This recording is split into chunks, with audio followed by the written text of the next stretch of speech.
Si vous aussi, vos profs écrivaient trop de bavardages dans vos bulletins, bienvenue dans un podcast de plus. Et peut-être celui de trop. Au micro, Kenza, Manon et Gabriel vous souhaitent une bonne écoute.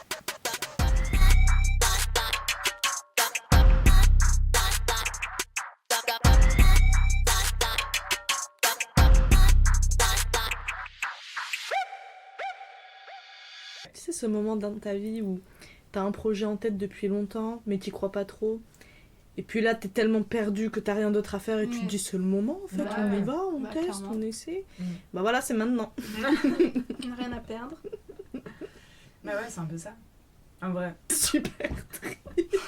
Allez. Non, Non, c'est mais- juste qu'on a des schémas de vie qui font qu'il y a une chose qui nous bloque, notamment du coup avoir le concours. Sans Ouais. ça, bah, on peut pas faire grand chose malheureusement. Bah, Qu'attendre. Ouais, c'est notre master en fait Bah oui. qui vaut pas grand chose si tu deviens pas prof quoi. Et un truc psycho qui bloque de j'ai un bac plus 5, Mm. j'ai fait des études pour faire ça. Mm. Et je sais que moi ça me bloque du coup dans mes recherches Pareil. et dans qu'est-ce que je peux faire d'autre. J'arrive pas à m'ouvrir à d'autres branches parce que j'aurais l'impression d'avoir perdu mon temps d'études en mode ben ça oui je peux le faire et ça m'intéresse mais j'aurais pu le faire il y a longtemps. Ouais. Et du coup c'est complètement contre-productif tu vois. Parce que t'es là à te refuser à faire un truc qui peut te plaire parce que non j'ai un bac plus 5, je veux utiliser ce bac plus 5. Et en fait tu Mais ne non. peux pas. Ou alors si, mais t'es pas bien payé, t'as des conditions de merde. Ouais. Un chiant quoi. Après moi c'est plutôt l'inverse, genre c'est que moi j'ai l'impression du coup d'être une Oui, genre de non, mais ne oui. rien savoir faire d'autre Mm. que enseigner parce qu'il y a déjà beaucoup mais dans le sens où hier je refaisais mon CV et bah si tu veux pas aller dans l'enseignement bah tu pars dans quoi. Ok, moi j'ai fait un truc avec du commerce, des langues, de la traduction, etc. Et je me suis dit, ok, comment mettre en avant les trucs dans mon profil, étant donné que j'ai fait j'ai fait prof surtout, qu'est-ce que ces entreprises elles vont se dire, mais il s'est fait là, celle-là. En plus, il y a plein de trucs où c'est genre, oui, il faut minimum 7 ans d'expérience dans ce truc. Et t'es là, mais ça fait 7 ans que j'essaye d'obtenir ce concours, quoi. Et enfin, bon, j'abuse de ouf, genre 4 7 ans. Mais, 4 ans, 4 ans. 4 ans de mais pro. mais c'est ça. Et c'est que genre moi j'ai l'impression, genre c'est ce que je disais à mon mec du coup, c'est que j'ai l'impression que mon CV il est nul. Et il me dit mais non, il y a plein de trucs que moi j'ai pas fait et que je saurais pas faire. Et puis toi tu as plein de trucs. Rien que le fait d'avoir de la pédagogie, du coup tu peux travailler en équipe et avec un but éducatif, etc. derrière. Le travail en équipe c'est important. Ça montre qui tu es parce que moi justement j'ai passé un entretien pour j'ai une spécialisation dans le français pour les étrangers et j'ai voulu faire chez des adultes dans une structure pour adultes et les deux meufs qui me faisaient passer l'entretien à un moment elles ont dit mais racontez-nous vraiment votre vie quoi, qu'est-ce qui fait que vous en arrivez là, genre même les petits boulots même minimes t'as fait 2 semaines ça nous montre Qui tu es. qui tu es. Ouais. Et du coup, j'aurais expliqué que j'ai fait du service à domicile pour les personnes en besoin ou âgées. J'ai travaillé en colo, animation, etc. Mais aussi pour une animation pour les élèves de milieux défavorisés. Enfin, tout ça, ils m'ont dit, mais ça nous montre juste que vous êtes en raccord avec nous, ce qu'on propose. Juste le problème, c'est que j'avais pas assez d'expérience dans le FLE. Mais tout ton parcours, que ce soit minime, bah, il explique en fait pourquoi t'es là et ça justifie plein de choses. Donc même Ouais. si toi t'as la sensation mais c'est nul et tout, mais en fait ils vont le détourner autrement pour dire en mode mais non en fait ça montre que Mais c'est ça qui est dur à faire soi-même. Quand t'as fait un parcours qui est assez uniforme et qui va vers une voie pour Ouais. un métier et que finalement tu te retrouves bloqué, moi j'ai beaucoup de mal du coup à me dire que les compétences que j'ai pu développer pour faire ce taf-là avec ces études-là, j'ai du mal à les mettre Sur dans un autre taf. corps de métier. Ouais. Je trouve ça Oui. hyper dur, tu vois, et même de se sentir légitime. Après ça c'est encore autre chose, Exactement. mais se sentir légitime de manière générale déjà c'est compliqué, mais alors là tu vois où tu te dis bon ça pourquoi pas, et encore j'ai mis du temps, tu vois, j'ai fait une alternance, j'ai le master, j'ai enseigné un peu, j'ai fait des stages, des machins, ma mère est instit, enfin plein de trucs, et j'ai mis quand même super longtemps à me sentir légitime à être prof, pour qu'au final je rate le concours et que je me dise ok je suis une merde tu vois, et du coup se servir de ça pour autre chose, pour une branche où j'ai pas fait d'études dedans, je connais pas vraiment ce que c'est, il y a des termes techniques, Ouais, vraiment c'est je me clair. sens Ouais. stupide C'est clair.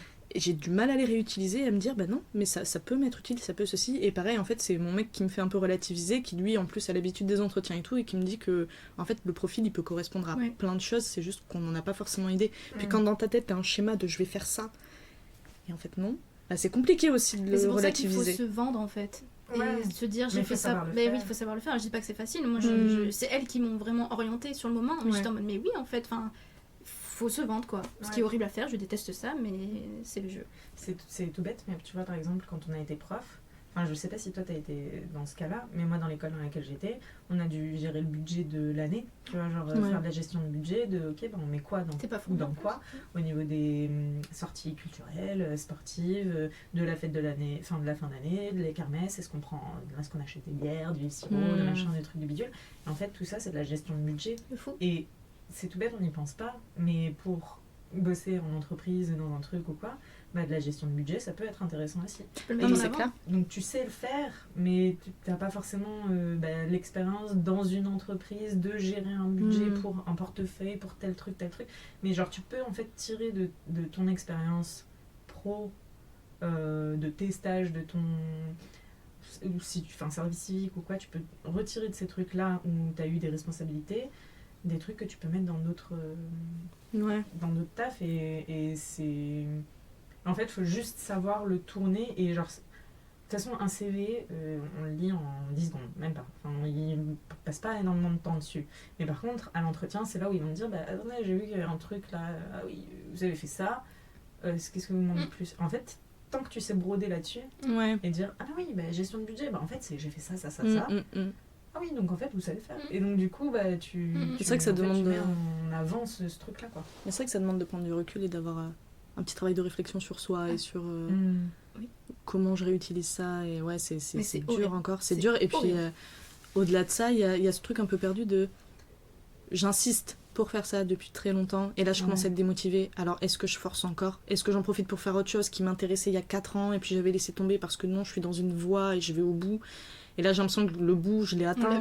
Donc, tu vois, c'est... Et du coup, ouais, mais tout ce qui est dessin, tout ce qui est le monde artistique, ça m'intéresse depuis longtemps. Est-ce que j'irai pas là-dedans? Ouais, mais du coup, ça veut dire... Et on repart dans des études et dans des... Et en fait, donc, il y a 4 ou 5 chemins possibles et je sais pas lequel prendre. Et du coup, je ne bouge pas. Et donc, j'angoisse et le stress monte. Et plus le stress monte, et moins j'ai envie de me pencher dessus et d'en faire parce que j'enterre un peu le problème. Et tu culpabilises. Et je culpabilise. Et là, l'été, bah, du coup, est un peu compliqué parce que c'est censé être la période un peu vacances où tu te reposes, tu te remets un peu de ton année, le concours, le machin. Et en fait, non, je suis une boule de nerfs depuis juillet parce que qu'est-ce que je fais en septembre, quoi. Parce qu'il faut savoir que toutes les 3 ont travaillé au même endroit. Toutes les 3, donc dans un lycée, en tant que AP, machin, bref. Et toutes les 3, on a passé le concours cette année, qu'on n'a pas eu. Et toutes les 3, on a dit, on renouvelle pas notre contrat actuel. Donc vraiment, là, on se retrouve... Bah, notre contrat, il va jusqu'au 31 août. Oui. Et bah, au 1er septembre, on est dans la même situation. Voilà. C'est-à-dire, bah, soit on se met au chômage, soit on aura trouvé un truc. Pareil, on n'a pas envie non plus de faire un taf, bah, comme tu disais en fait au début, genre, on n'a pas du tout envie de faire un taf comme ça...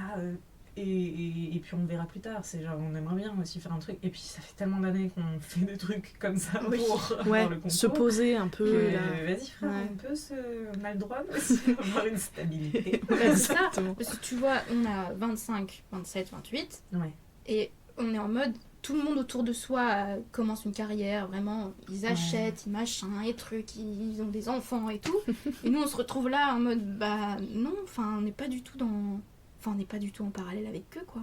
On prend des chemins. Et moi, en vrai, des fois, je suis en mode, mais putain, 25 ans, tu vois, à l'époque de nos darons, ils avaient tout, enfin, ils avaient déjà tout tracé devant eux, c'était ok, le schéma était ok et tout. Et après, là, on est en mode... La société n'était pas la même aussi, tu vois. Oui, mais tu vois qu'il y a quand même des gens de notre âge qui... C'est ok, tu vois. C'est comme quand on... Ça, c'est comme ce qu'on dit à nos élèves. On leur dit, genre, on n'arrête pas de leur dire, genre, franchement, tranquille. Si vous savez pas ce que vous voulez faire plus tard, c'est pas grave, vous avez le temps. Et puis, c'est ce qu'on nous a dit aussi. Et on a le temps, et on est jeune. Et je pense qu'il y a un truc aussi de... Enfin, faut y croire. Genre, faut pas seulement leur dire, mais faut y croire aussi, nous, de chacun avance à son rythme. Moi, franchement, si j'avais un enfant aujourd'hui, je pense que je le vivrais pas hyper bien, tu vois. Ouais, non. Alors qu'il y a certains qui sont super Oui, oui. mais moi, c'est pas mon créneau, Non. c'est pas encore mon heure, on va dire. Oui, il par faut rapport à ça, s'écouter, tu vois. faut s'écouter. Mais c'est tout le principe de la pression sociale aussi, de à tel âge, t'es censé en être à peu près là dans ta vie, et on te pose des questions. Et tu fais quoi dans la vie? Et puis, est-ce que t'as acheté? Et puis, c'est quoi ton projet? Puis, mais j'ai pas de projet, laissez-moi tranquille, j'essaie de vivre déjà, tu vois. Et c'est ok, mais c'est vrai que c'est compliqué. C'est compliqué. Et puis, il y a les comparaisons avec les amis, avec moi, avec ma petite sœur notamment, qui a 4 ans de moins, et en fait, on en est à peu près au même stade. Je me dis, bon, c'est chaud. Et en fait, fondamentalement, je le vis pas si mal, donc c'est chaud quand tu te compares, mais la comparaison, de toute façon, c'est de la merde. Voilà, on le sait, mais c'est humain aussi de le faire. Et tout ça, ça joue forcément. Mais en fait, moi, je me dis, on a tellement toute une vie devant nous Enfin, on va les vivre, ces trucs-là. Genre, potentiellement, enfin, j'espère, je touche le bois, qu'on les vive, ces trucs-là, tu vois, c'est d'acheter, d'avoir la possibilité d'acheter, d'avoir un travail fixe, stable, qui te plaît, où tu te lèves le matin et t'as le sourire. Mais encore faut-il que ce soit une vraie volonté, tu vois, aussi, dans le sens où, est-ce que c'est quelque chose qu'on veut fondamentalement, ou est-ce que c'est quelque chose qu'on veut parce que c'est comme ça que ça marche? Il y a aussi ce truc-là, moi je me remets beaucoup en question là-dessus, de finalement, si je m'écoute que moi, là, actuellement, je le vis plutôt bien de faire des petits tafs à droite à gauche, mais dans lesquels je me retrouve, et qui ont de l'importance et du sens, même si ça va durer qu'1 an, 2 ans, et puis après je passe à autre chose, je le vis pas si mal. Je commence à mal le vivre dès que je me mets cette pression de « ouais, mais il faut se poser, il faut de la stabilité », et... Donc en fait, est-ce qu'on le veut ou est-ce que on nous l'impose? Est-ce qu'il n'y a pas un truc inconscient de c'est comme ça que ça marche la vie? En vrai, c'est possible de fou.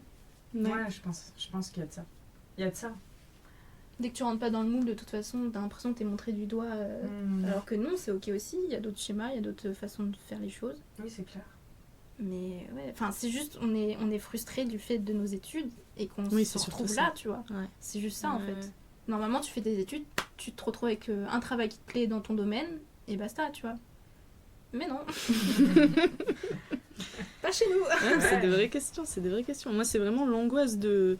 je me suis fait la réflexion la dernière fois, mais de me dire, t'es là, t'as 8 ans, on te demande qu'est-ce que tu veux faire plus tard, tu sais pas. Tout le monde s'en fout. Ma mère, elle me disait, c'est pas grave, t'as le temps, tu verras. Ouais, j'ai 26 ans, et maintenant, quand on me pose la même question, j'ai la même réponse qu'à 8 ans. Je sais pas. Je vais là où le vent me mène. Ouais, c'est compliqué quand même. C'est compliqué.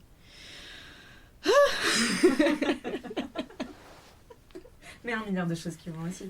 Oui. Parce que c'est vrai que là, les quelques minutes d'écoute, ça fait très grosse dépression. Pas du tout. Tout va bien. Non, ça va très bien, ouais.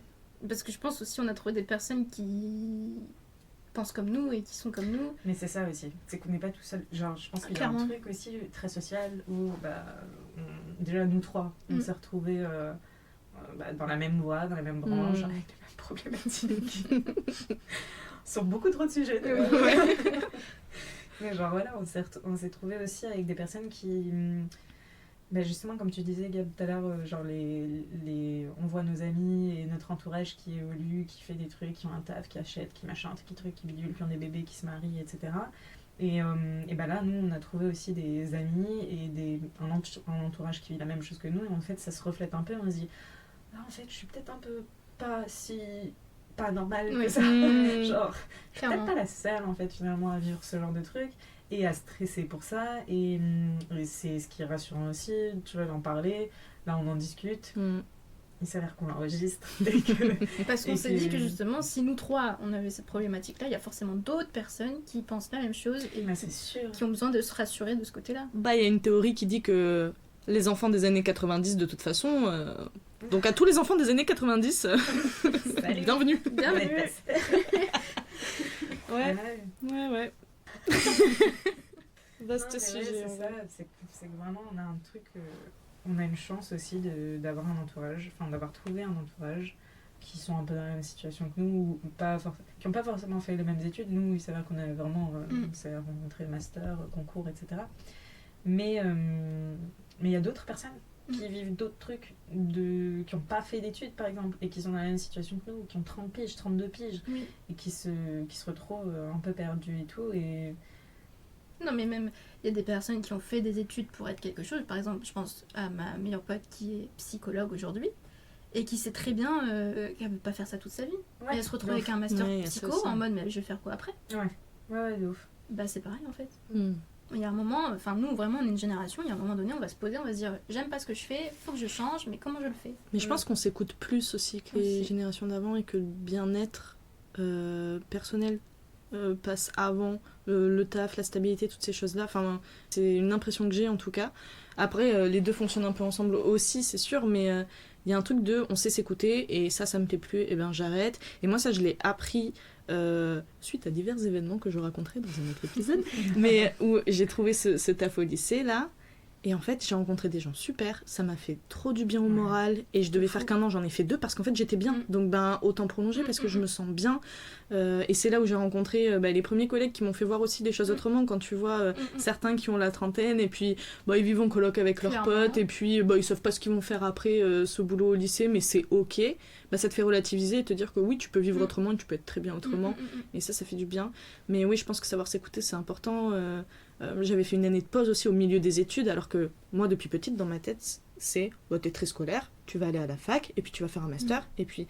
Mais tout à la filée, et au final, j'ai fait une pause entre la licence et le master. Après le master, et pareil, j'ai fait petite pause là en bossant au lycée, parce que j'en avais besoin personnellement.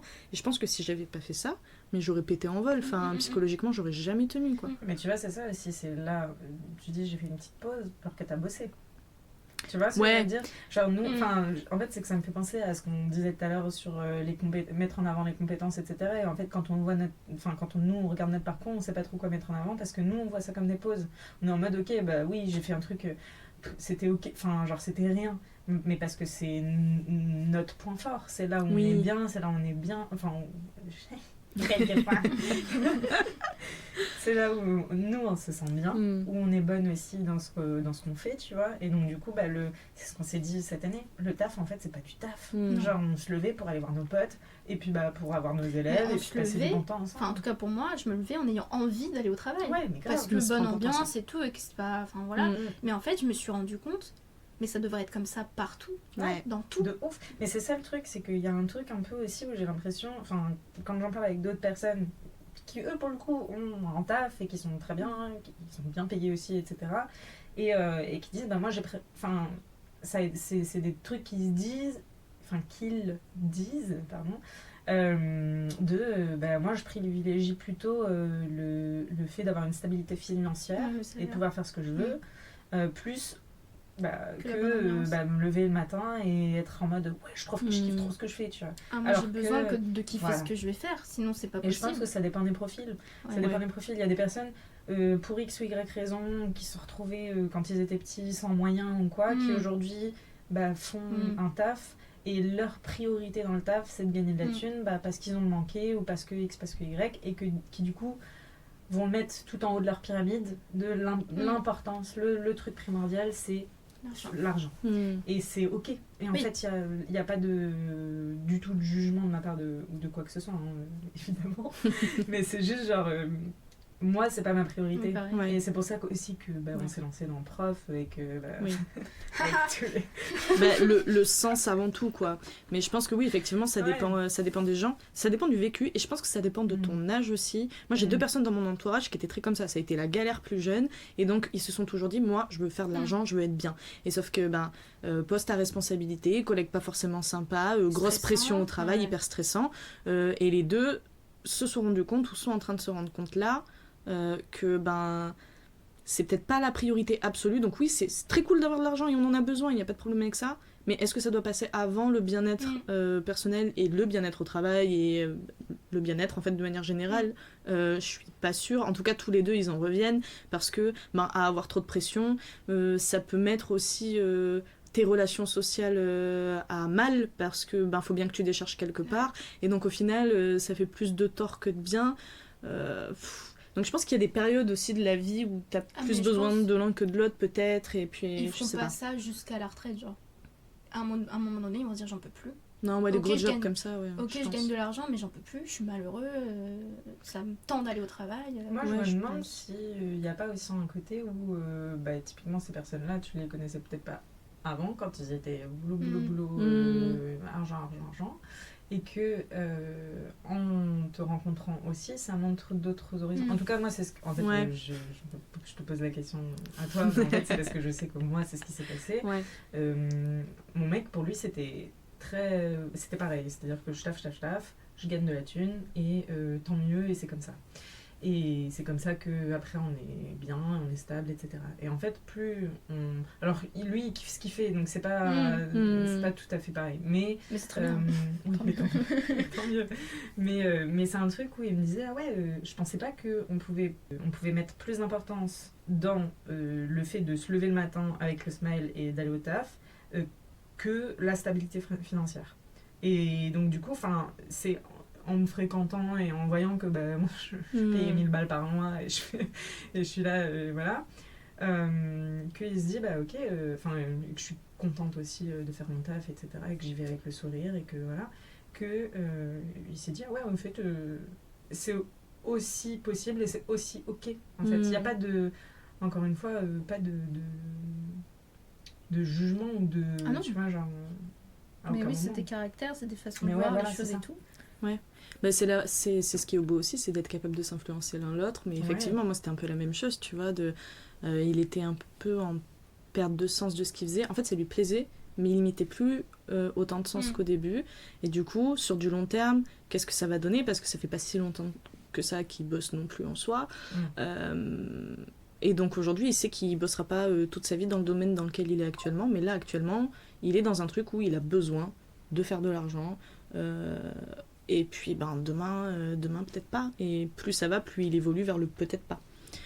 Donc ça, oui, je pense que de toute façon, le maître mot, c'est s'écouter. Et puis à partir du moment où tu sens que ça t'influence trop et que ça te mine et que ça te met à mal, faut pas hésiter à partir et tu trouveras toujours autre chose. C'est trop... En fait, la santé mentale est trop importante pour se dire... avec ce que je gagne, c'est pas grave, je mets ça sous le tapis. Parce qu'il y a un moment donné où ça va t'exploser à la figure, parce que ça, je l'ai vécu aussi dans un autre domaine encore, mais avec d'autres personnes. On en reparlera. On en reparlera. Mais oui, effectivement, il y a eu un changement de job parce que ça devenait explosif et que, en fait, c'était pas viable. Sur du long terme, c'est impossible à tenir. Donc, faut s'écouter. Et puis, je pense que c'est vraiment lié à des périodes aussi de la vie et des moments où, tu vois, ce que tu dis sur ton mec qui, du coup, quand il était seul, peut-être c'est plus facile aussi quand t'es seul, t'es dans ton truc, tu fais, et puis dès qu'il y a quelqu'un qui rentre dans ta vie, tu vas partager des moments avec cette personne, et puis tes priorités changent, et c'est normal, et tout comme quand t'as des enfants, j'imagine. Donc, je pense que c'est vraiment sur des périodes de vie aussi. Ouais, t'as raison. Je pense que t'as raison. Ouais. Merci. Bon voilà, merci d'avoir écouté ce tout premier épisode légèrement chaotique d'un podcast de plus. On se retrouve bientôt avec une nouvelle thématique. Bisous.